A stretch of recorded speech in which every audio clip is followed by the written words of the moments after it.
is for VR game production. So like Stacey said, I used to be a lecturer at Learn2, as well as at AFTA, as well at the Center for Fine Arts and Design. I've been working freelance now for the past 4 years. I do all my work through Upwork.com and can work anywhere in the world as long as there's a stable internet connection.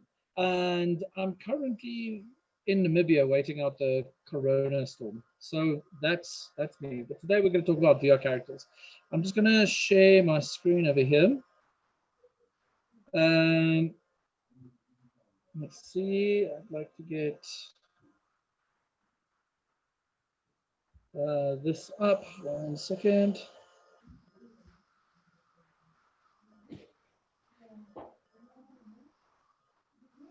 Okay.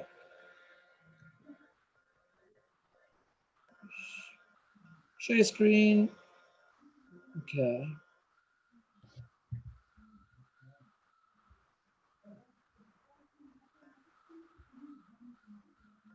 All right, you should be able to see my screen now.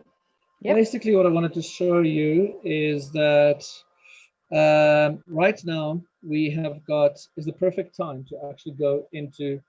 Oh, where's everything going? Sorry. Can you optimize your video, please? Sorry about that. Okay, I'm pretty sure I did, but let me do that again. Optimize screen sharing for video clip. Yeah, it's on. Okay, great.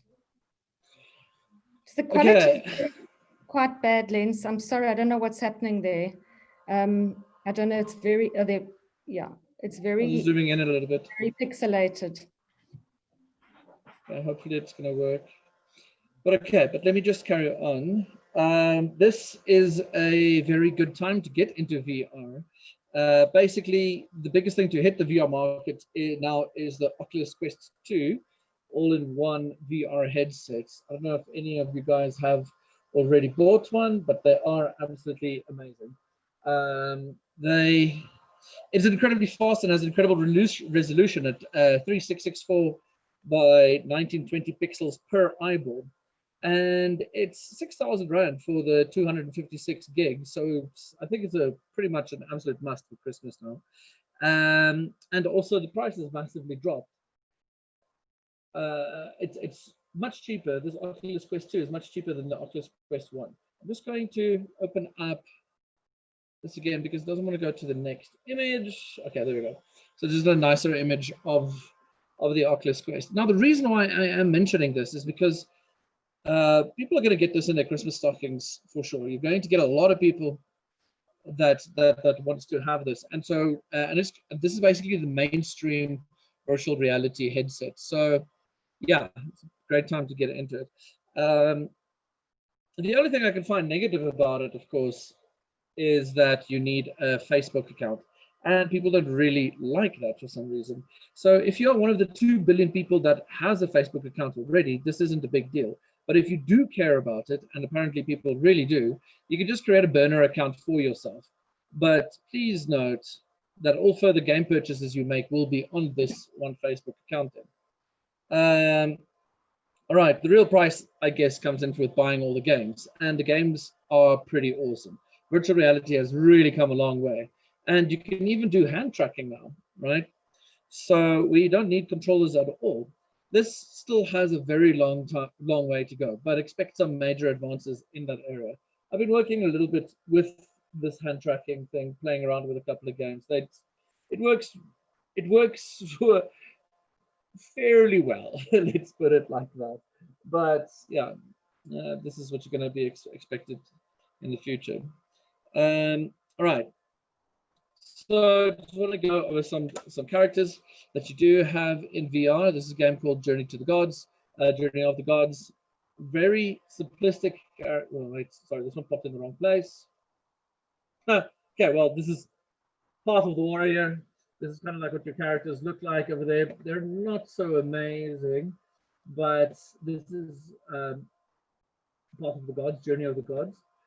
And you can see like the characters are very bulky, simple, and you know the reason for it is a stylistic choice. You don't really need to go this simple with it. You know that the technology is getting stronger and stronger, and you can get higher quality characters out. But obviously, these look really nice. Pistol Whip's an amazing game. Also extremely stylized, as you can see.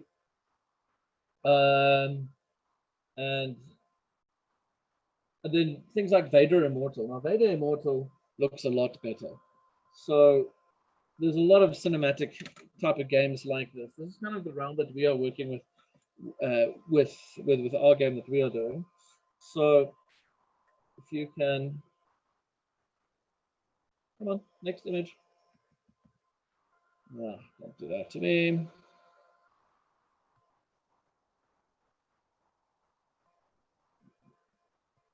Ah.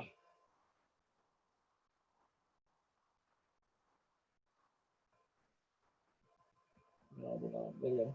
This is kind of like where we are pushing it to. This is another example of a stylized game. Yeah, really fun. So this is us. We're Oxford Medical Simulations. I'm going to use some examples of a current project we are making. So we are a simulation company focusing on creating a simulated environment for students to learn medical procedures. So, which include diagnoses and prescribing medication and performing medical procedures on people.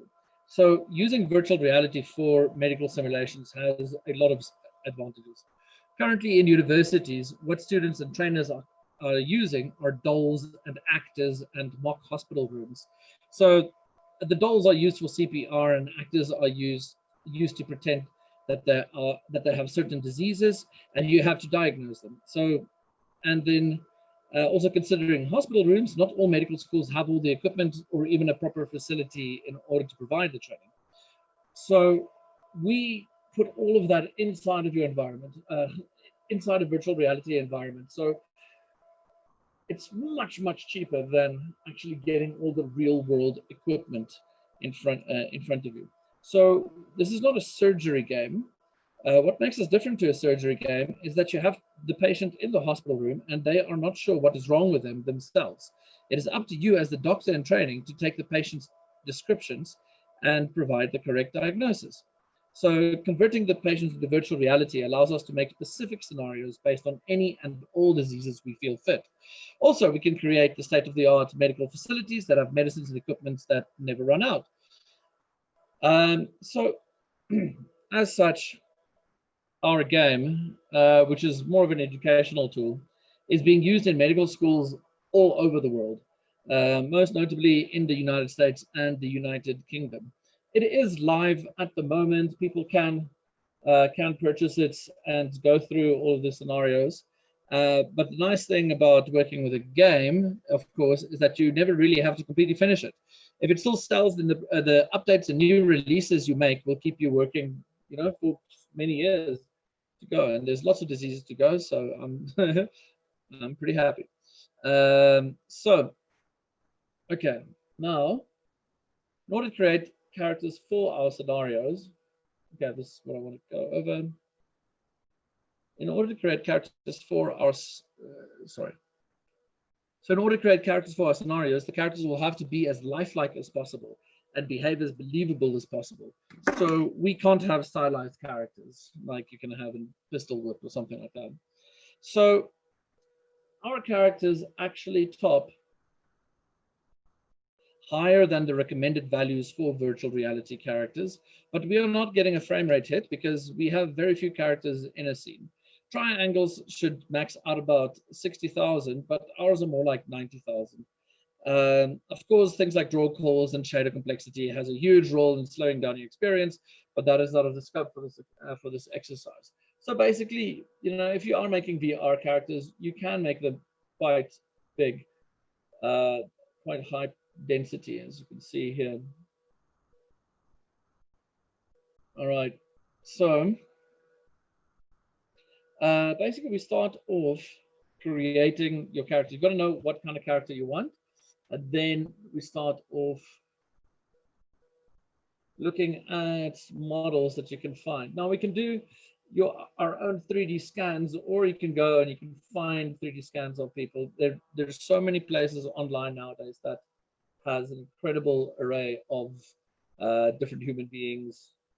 It's very, very cool. But once you have a scan, it takes a fairly competent modeler to do the retopologizing as well as tweak it to be exactly the same, exactly the character that we require. You'll also need to extract a normal map, specular map, as well as texture maps. The textures will have to be edited to match the patient's sickness, obviously, as well. So this is just going through this. This is all very much creating characters for games. You have to understand, for virtual reality is extremely similar to making characters for a game. You know, you've got to be able to make sure that you have got every angle from your character, because now, especially in VR, you are going to be able to look at the character from different angles. So you've got to make sure that your arm goes up fairly deep inside of the sleeves. For instance, if you're looking up dresses or something, you don't want to see something that looks odd, that looks like just geometry. So what I was talking about is like, yeah, now you have to, once you've got your character and you've modeled it, you want to actually go and create a little bit of your extra textures.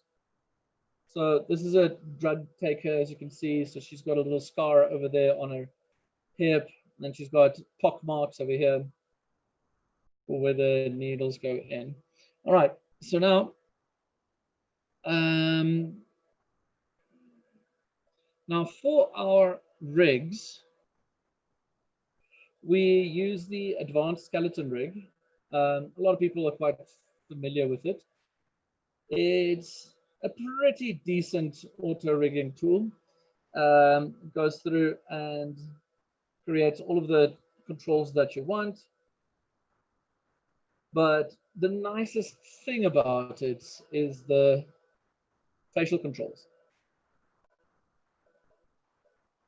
It's a pretty decent facial controls, and you can get some really nice shapes out of it, which is what we use it mostly for creating all of our blend shapes that we need. So we push our face to a current blend shape, and then we duplicate it out and push it across. Okay, so now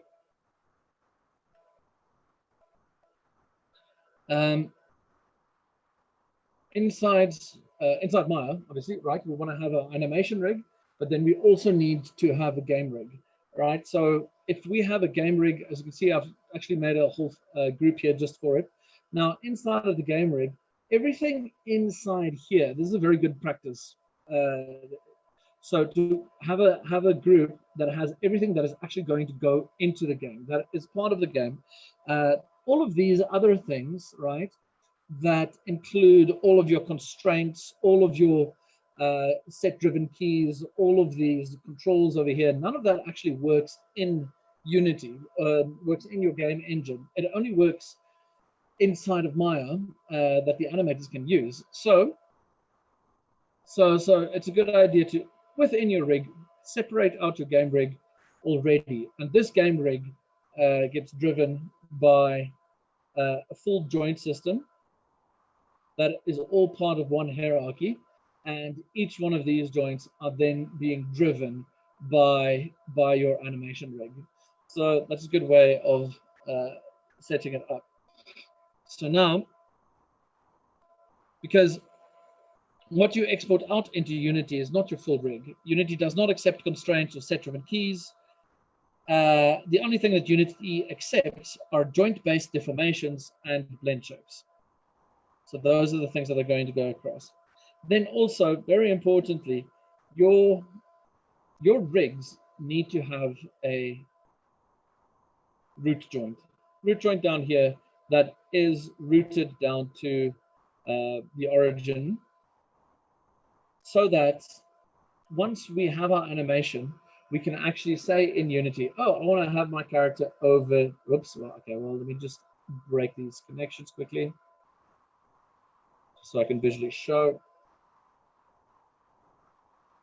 So you can say to your animator or to whoever that's in Unity, just place the character over here, place the character over there, or wherever. Now, we had a situation where we didn't actually have this joint in there, and it is up to the animator, well, up to the riggers, specifically me, to go and build out a auto batch animation export system. So that is something that I think that every single person that is working in computer games needs to have a batch exporter. Because if you change the rig, that's going to change every single one of your every single one of your animations. And we have thousands of animations. So it's going to be impossible to open up every single animation scene and then export out the characters one by one, just because you've got to put in a root joint. So yeah, so if you don't have a batch exporter, write one. All right, so I'd like to continue a little bit.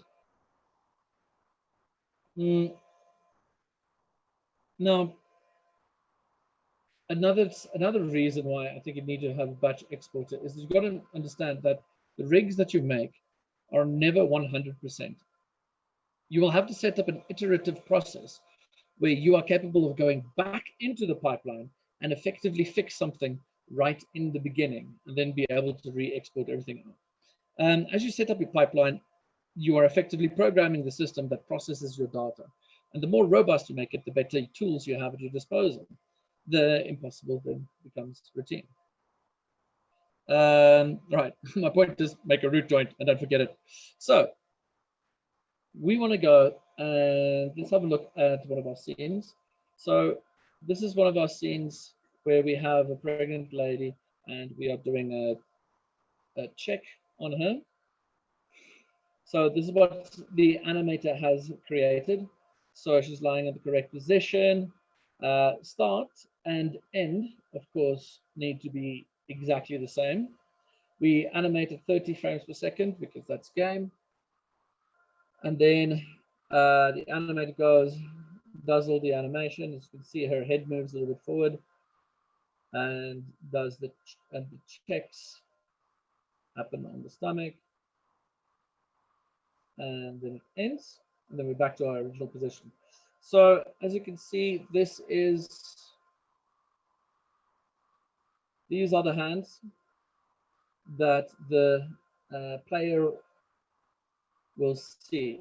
So basically the player camera is kind of around here, and the hands come in, does all the checks. As you can see, the belly goes in there a little bit, bump, bump, bump.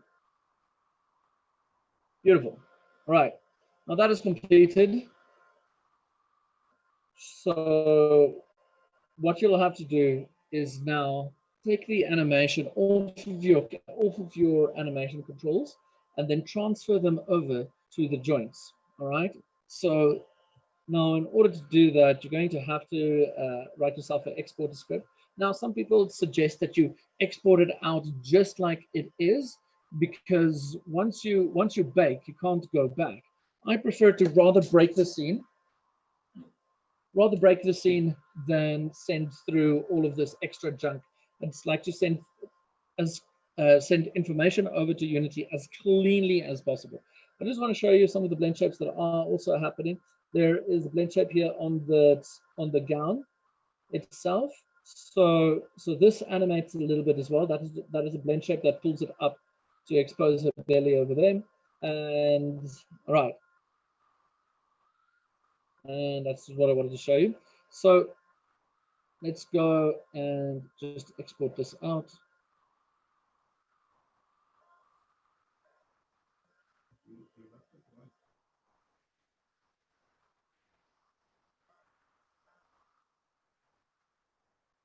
So the export procedure deletes your rig and bakes all the animation down to your joints.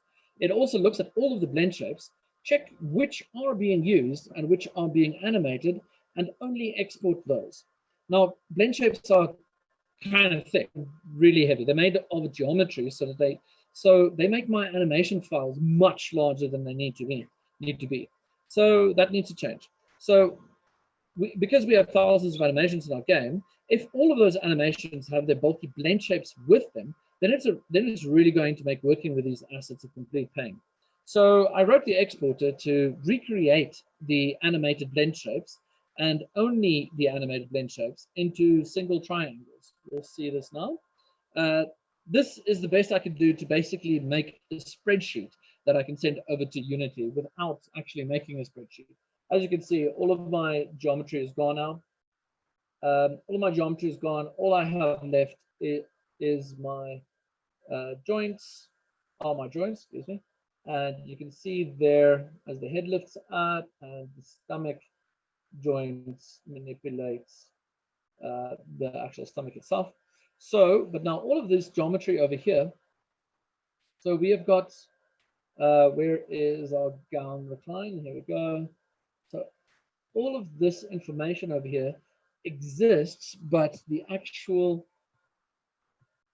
geometry only exists as simple triangles. It's a really good technique that I found that actually just saves all of your blend shape animations, but you don't have that huge hit of a massive geometry taking over all of your animation scenes. All right, so I'm going to go off to the next thing. So yeah, done here. So now basically what happens is that once you are animating in games, and especially for VR or wherever, you're only going to animate one of the characters, right? So that's going to be your main driving character. So our standard issue white guy over here, he's our driver.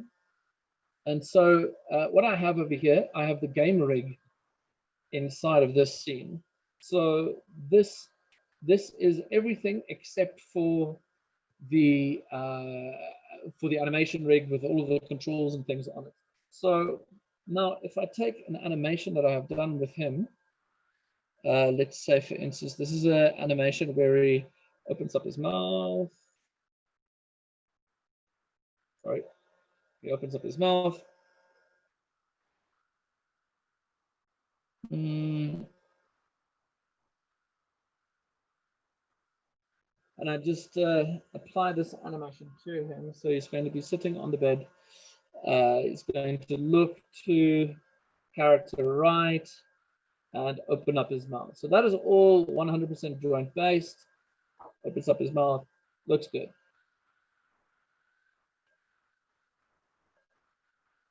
Now, when we try and do that, so now we've done the animation on this character, everything looks good, but now we want to do the same thing over here to this character.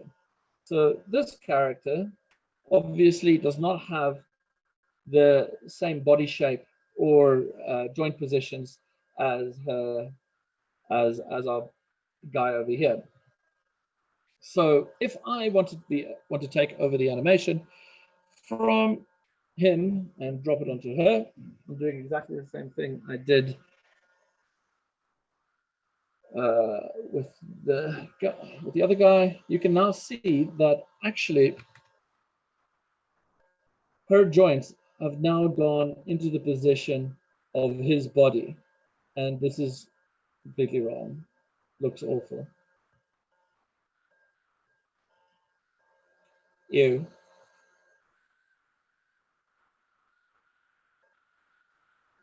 Nightmare fuel. So what needs to happen then is you have to create a additive offset. Additive offset.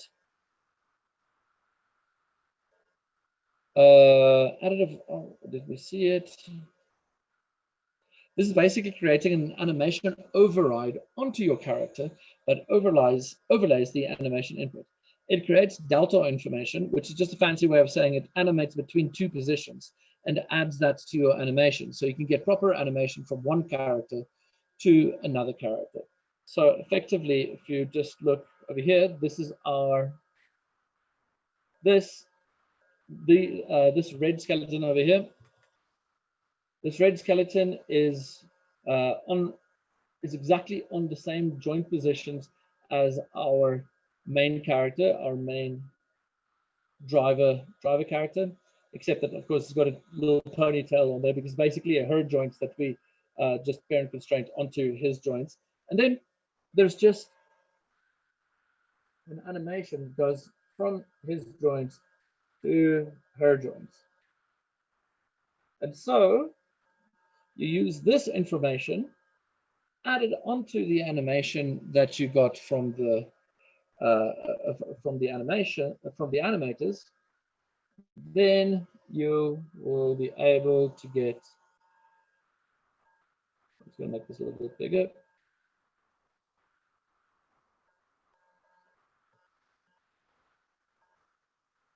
Then you will be able to get this.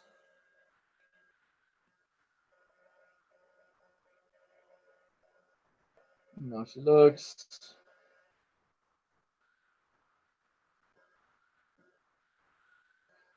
Okay, there we go. And coincidentally, this is what our game looks like on the inside. Yeah, you have your timer down there that counts down. We have people from all over the world, specialists all over the world, giving us information on how to make this look as proper as possible. All right, cool. My time is basically up right now, so I'm going to leave the floor open to anybody else that wants to ask some questions. Right.